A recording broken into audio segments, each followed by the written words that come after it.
Breaking news. SLBC tunnel దగ్గర 17వ రోజు కూడా రెస్క్యూ ఆపరేషన్స్ కొనసాగుతూనే ఉన్నాయి. 24 అవర్స్ కొనసాగుతూనే ఉన్నాయి. లోపల చిక్కుకున్న వారి ఆచూకీని కనుగొనడానికి ముమ్మర చర్యలు తీసుకుంటూ ఉన్నారు. నిన్న ఒకరి ఆచూకీ తెలిసింది. లోపల ఐరన్ స్ట్రక్చర్లో మట్టిలో కూరుకుపోయి ఉన్న ఆ వ్యక్తిని ఎలా అయితే అతి కష్టం మీద బయటకు తీశారో, బయటకు తీసేటప్పుడు అతని శరీర భాగాలు ఊడిపోతూ ఉన్నాయి. కానీ శరీర భాగాలు ఎక్కడ ఊడిపోకుండా ఉండే విధంగా చాలా శ్రమించి అక్కడ ఉన్న ఐరన్ స్ట్రక్చర్ను కట్ చేసి ఇసుకను తవ్వుతూ చుట్టూ పెద్ద గొయ్యి తీసి ఆ వ్యక్తిని బయటకు తీసుకుని రాగలిగారు. గురుప్రీత్ సింగ్ మెషిన్ ఆపరేటర్, అతను పేరు గురుప్రీత్ సింగ్. ఇప్పుడు మీరు ఆర్టీవీ స్క్రీన్ పైన రెండో బాక్స్లో చూస్తున్న ఆ వ్యక్తే ఆ రోజు ప్రమాదంలో చిక్కుకుపోయారు. అతను చనిపోయారు. నిన్న అతని ఆచూకీ లభించింది. మిగిలిన 7 మంది ఆచూకీ ఎక్కడ అనేది తెలియడం లేదు. ఆ ట్రైన్లో అతన్ని దేహాన్ని అక్కడికి తీసుకొచ్చినప్పుడు, టన్నెల్ బయటకు తీసుకొచ్చినప్పుడు ఒక రకమైన భావోద్వేగం కనిపించింది. మిగిలిన 7 మంది జాడ ఎక్కడ, మరొకరిని బహుశా ఈరోజు రేపు ఆ పక్కనే ఎక్కడైతే గురుప్రీత్ సింగ్ ఆచూకీ తెలిసిందో ఆ పక్కనే మరొకరి ఆచూకీ ఉన్నట్టుగా కూడా తెలుస్తుంది. కానీ కేవలం అంత తక్కువ లోతు తవ్వటానికే చాలా ఎక్కువ సమయం పడుతుంది. మిగిలిన 7 మంది జాడ ఎక్కడ అంటే మరొకరి జాడ ఆ పక్కనే ఉన్నట్టుగా తెలుస్తుంది. మిగిలిన 6 మంది జాడ తెలియటానికి ఇంకా ఎంత సమయం పట్టే అవకాశం ఉంటుందో తెలియని పరిస్థితి కనిపిస్తుంది. అయితే ఒకరి ఆచూకీ తెలియడంతో కొంత నమ్మకం ఏర్పడింది.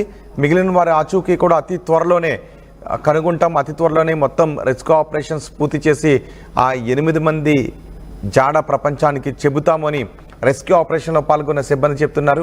ఇవాళ మరి కొంతమంది ఆచూకీ తెలిసే అవకాశం కనిపిస్తోంది. ఇప్పటికే ఒక కార్మికుడి భౌతికాయాన్ని బయటకు తీశారు. పంజాబ్కు చెందిన గురుప్రీత్ సింగ్గా గుర్తించారు. ప్రత్యేక వాహనంలో అతని దేహాన్ని పంజాబ్కు తరలించారు. మృతుడి కుటుంబానికి 25 లక్షల రూపాయల ఎక్స్గ్రేషియా కూడా ప్రకటించారు. రాష్ట్ర ప్రభుత్వం తరపున గురుప్రీత్ సింగ్ స్వగ్రామానికి 2 రెవెన్యూ ఉద్యోగులు ఈ ఎక్స్గ్రేషియాను అందజేయడానికి వెళ్లారు. ఇంకా అక్కడ సహాయక చర్యలు కొనసాగుతున్నాయి. ఆ వివరాలు మా ప్రతినిధి ఎస్ఎల్బిసి టన్నెల్ దగ్గర నుంచి మణికంఠ అందిస్తారు. మణికంఠ, ఒకరి ఆచూకీ తెలిసింది. ఆ బాడీని బయటకు తీసేటప్పుడు అక్కడ చాలా హృదయ విదారకంగా ఉంది అని వాళ్ళు చెప్తూ ఉన్నారు. నిజానికి చేయి కనిపించినప్పుడు ఆ చేయి పట్టుకుని బయటకు లాగుదాం అనుకుంటే బాడీ పార్ట్స్ ఊడిపోతూ ఉండటంతో ఒక రకమైన భావోద్వేగం కనిపించింది. చుట్టూ తవ్వి ఐరన్ స్ట్రక్చర్ని కట్ చేసి చాలా అతి కష్టం మీద బయటకు తీసుకుని రావాల్సి వచ్చింది. చాలా జాగ్రత్తగా బయటకు తీయాలి. సాధారణంగా వారిని రక్షించలేకపోయాం, కానీ మృతదేహాన్ని జాగ్రత్తగా బయటికి తీయాలనేటువంటి ఉద్దేశంతో వారంతా కూడా మృతదేహాన్ని బయటకు తీసినటువంటి నేపథ్యంలోనే నిన్న ఏదైతే రాత్రి ఇక్కడి నుంచి మృతదేహాన్ని తర్వాత నేరుగా నగర జిల్లా ఆసుపత్రికి తీసుకెళ్లారు. మృతదేహాన్ని అక్కడ పోస్ట్ మార్టం అనంతరం కుటుంబానికి అయితే మృతదేహాన్ని ఎవరైతే గ్రూప్ సంబంధించినటువంటి బంధువులు మిత్రులు అక్కడికి వచ్చినటువంటి నేపథ్యంలో వారికి మృతదేహాన్ని అప్పగిస్తారు. ఆ తర్వాత నేరుగా అక్కడికి స్థానిక ఎమ్మెల్యే వంశీకృష్ణ కూడా వెళ్ళడం జరిగింది. అక్కడికి వెళ్ళిన తర్వాత 25 లక్షల రూపాయల ఎక్స్గ్రేషియాకి సంబంధించినటువంటి చెక్కును కూడా 2 రెవెన్యూ సిబ్బందికి అందజేయడం జరిగింది. ఆ రెవెన్యూ సిబ్బంది 2 కూడా పంజాబ్ వరకు వెళ్ళేసి అక్కడ ఉన్నటువంటి ఎవరైతే గురుప్రీత్ సింగ్ కుటుంబ సభ్యులకు అందజేయాలంటూ కూడా ఈ నేపథ్యంలోనే పూర్తిగా అక్కడికి ఎవరైతే గురుప్రీత్ సింగ్ మృతదేహం వెనకాల రెవెన్యూ సిబ్బంది కూడా వెళ్ళడం జరిగింది. మనకంటే గురుప్రీత్ సింగ్ ఆచూకీని కనుగొనడంలో జాగిలాలదే ప్రధాన పాత్ర. అంటే అక్కడ ఆ బాడీ ఉంది అని కనిపెట్టడంలో జాగిలాల ప్రధాన పాత్ర ఉందా? ఎందుకంటే లోపల చిక్కుకుపోయినటువంటి 8 మంది ఆచూకీ కనిపించేందుకు రకరకాల టెక్నాలజీ వాడడం జరిగింది. జీపీఆర్ రాడార్ ఉపయోగిస్తున్నటువంటి నేపథ్యంలో ఆ రాడార్ ఏదైతే ఉందో ఒక స్పాట్ లో తీసుకున్నటువంటి నేపథ్యంలో అక్కడ మొదట్లో బాగా తవ్వకాలు జరిగింది. కానీ అక్కడ నుంచి ఒక మెటల్ మాత్రమే బయటపడింది, బాడీ రాలేదు. కానీ మెటల్ మాత్రమే, అంటే టెక్నాలజీ అనేది బాడీని గుర్తించేటటువంటి సిచ్యువేషన్ లేనటువంటి నేపథ్యంలోనే క్యాడవర్ డాగ్స్ ని రంగంలోకి దించారు. కేరళలో విపత్తు జరిగినటువంటి సందర్భంలో వందల సంఖ్యలో మృతదేహాలన్నింటినీ కూడా బయటకు తీసేందుకు ఈ క్యాడవర్ డాగ్స్ చాలా కీలక పాత్ర. పూర్తిగా కేరళకు చెందినటువంటి డాగ్స్, ఆ 2 డాగ్స్ కూడా ఇక్కడ కీలక పాత్ర పోషించినటువంటి బెల్జియం రోలా నాయిస్ అనేటటువంటి జాతికి చెందినటువంటి డాగ్స్ ఈ 2 కూడా. 2 డాగ్స్, ఒక డాగ్ పేరు మాయా, మరొక డాగ్ పేరు మర్ఫీ. ఈ మాయా మర్ఫీ అనేటువంటి 2 రాష్ట్రాల లోపలికి వెళ్ళిన పూర్తిగా అక్కడ స్పాట్ ని గుర్తించాయి.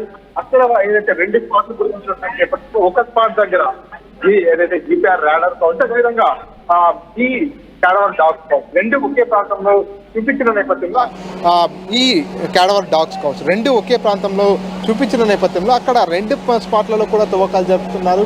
కానీ ఎక్కడైతే గుర్ప్రీత్ సింగ్కి సంబంధించినటువంటి చేతి ఆనవాళ్లు కనిపించాయో అక్కడ లోతుగా తవ్వకాలు జరిపారు. సో మొత్తానికి క్యాడవర్ డాగ్స్ ఒక సక్సెస్ఫుల్లీ అక్కడ పూర్తిగా ఒక స్పాట్ని గుర్తించినటువంటి నేపథ్యంలో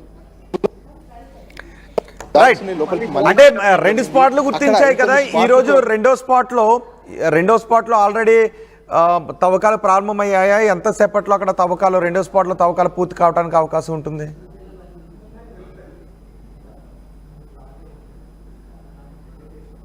రోహిత్ 2 స్థానాల్లో కూడా 2 స్పాట్లు అక్కడ తవ్వకాలని ముమ్మరం చేశారు. 2వ స్పాట్ దగ్గర ఇంకా అక్కడంతా కూడా క్రిటికల్ పొజిషన్. ఎక్కడ చూసినా సరే టన్నెల్ లోపల మొత్తం కూడా టీబీఎం మిషన్ అనేది పూర్తిగా అడ్డంకిగా మారింది. కొంత భాగం తవ్విన తర్వాత కొన్ని మీటర్ల లోతు తవ్విన తర్వాత ఈ టీబీఎం మిషన్ అనేది పూర్తిగా దాని బలమైనటువంటి ఐరన్ పరికరాలు ఏవైతే ఉన్నాయో అవన్నీ కూడా అడ్డంకిగా మారింది. వాటిని కట్టింగ్ చేయాలంటే గ్యాస్ కట్టర్ల సహాయంతో కట్ చేద్దామన్నా కూడా నీరు ఊపిపోతున్నటువంటి నేపథ్యంలో ఆ నీటి ఊటకు ఆ నీటి కారణంగా కట్టింగ్ పనులు కూడా కొంత ఆలస్యం అవుతుంది. ఈ నేపథ్యంలోనే 2వ స్పాట్ ఏదైతే నిన్న క్యాడవర్ డాగ్స్ చూస్తున్నటువంటి 2వ స్పాట్ దగ్గర నీటి తీవ్రత ఎక్కువగా ఉన్నట్టు కూడా రెస్క్యూ చెప్పుకుంటున్నారు. సో అక్కడ కూడా ప్రస్తుతానికి తవ్వకాలు అయితే కూడా జరుగుతున్న ఆ 2 స్పాట్స్ కాకుండా మళ్ళీ గుర్తించేందుకు ఈ క్యాడవర్ డాగ్స్ మరోసారి కూడా నిన్న లోపలికి మళ్ళీ ఇప్పుడు మన ఏదైతే లోకో ట్రైన్ చూస్తున్నామో ఈ లోకో ట్రైన్ ఆధారంగా రెస్క్యూ టీం అంతా కూడా లోపలికి వెళ్ళేటటువంటి ఛాన్సెస్ ఉన్నాయి. లోపలికి వెళ్ళి రెస్క్యూ చేసేందుకు టీం అంతా కూడా సంసిద్ధమై ఉంది. లోపలికి ఏవైతే రకరకాల పరికరాలు తీసుకుంటున్నారు, కొన్ని చెక్క ముక్కల్ని కూడా లోపలికి ఈ లోకో ట్రైన్ లో తీసుకుంటున్నారు. ఈ వీటితో పాటు ఇదే లోకో ట్రైన్ లో ఆ క్యాడవర్ డాగ్స్ కూడా మళ్ళీ లోపలికి తీసుకెళ్లేటటువంటి సిచ్యువేషన్. ఎందుకంటే అవన్నీ కూడా క్యాడవర్ డాగ్స్ కూడా మాయా మర్ఫీ కూడా కీలక పాత్ర పోషిస్తున్న నేపథ్యంలో మరొకసారి లోపలికి చూస్తున్నారు.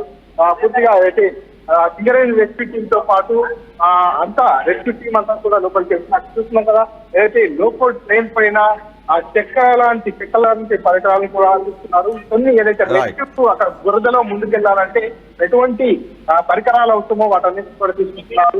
మొత్తం ర్యాక్ మైనర్స్ కూడా నిరంతరంగా పోతున్నారు. ఏదైతే నిన్న రెస్క్యూ కంప్లీట్ అయిన తర్వాత బయటకు వచ్చినటువంటి సింగరేణి రెస్క్యూ మేనేజర్ ఎవరైతే ఉన్నారో, జనరల్ మేనేజర్ ఎవరైతే ఉన్నారో అతను కూడా చెప్పడం జరిగింది. పూర్తిగా ఎవరైతే ర్యాక్ మైనర్స్ కావచ్చు, ఎన్డీఆర్ఎఫ్ ఎస్డీఆర్ఎఫ్ సిబ్బంది కావచ్చు వారందరి సహకారంతోనే ఈ మృతదేహాన్ని మరికొంత రోజుల్లోనే ఎస్ఎల్బీసీ టన్నెల్ దగ్గర 17వ రోజు రెస్క్యూ ఆపరేషన్ కొనసాగుతోంది. లోపల చిక్కుకున్న వారి ఆచూకీని కనుగొనడానికి ఇంకా చర్యలు వేగవంతం చేశారు. ఇవాళ మరికొంతమంది జాడ తెలిసే అవకాశం ఉంది. నిన్న ఒకరి ఆచూకీ తెలిసింది. చనిపోయిన స్థితిలో గుర్ప్రీత్ సింగ్ ఆచూకీని కనుగొన్నారు. అతని దేహాన్ని బయటకు తీసుకొచ్చి స్వగ్రామానికి తరలించారు. పంజాబ్కు చెందిన గుర్ప్రీత్ సింగ్గా గుర్తించి ప్రత్యేక వాహనంలో అతని దేహాన్ని పంజాబ్కు తరలించారు. అతని కుటుంబానికి 25 లక్షల రూపాయల ఎక్స్గ్రేషియా ప్రకటించారు. ఇంకా 7 మంది జాడ తెలియాల్సి ఉంది. అయితే జాగిలాలు 2 చోట్ల గుర్తించాయి. ఆ 2 చోట్లలో ఒక చోట తవ్వితే గుర్ప్రీత్ సింగ్ విషయం బయటకు వచ్చింది. గుర్ప్రీత్ సింగ్ జాడ తెలిసింది. మరో చోట కూడా తవ్వకాలు కొనసాగుతున్నాయి. అక్కడ మరొకరి ఆచూకీ తెలిసే అవకాశం ఉంటుందని భావిస్తున్నారు. అక్కడ మరొకరి ఆచూకీ తెలిస్తే ఇంకా 6 మంది ఆచూకీ తెలియాలి.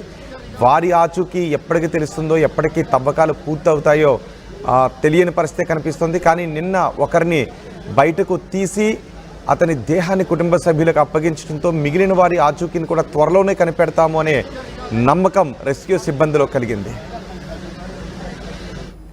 ఆర్టీవీ యాప్ వార్తల్ని క్షణాల్లో చదివే అవకాశం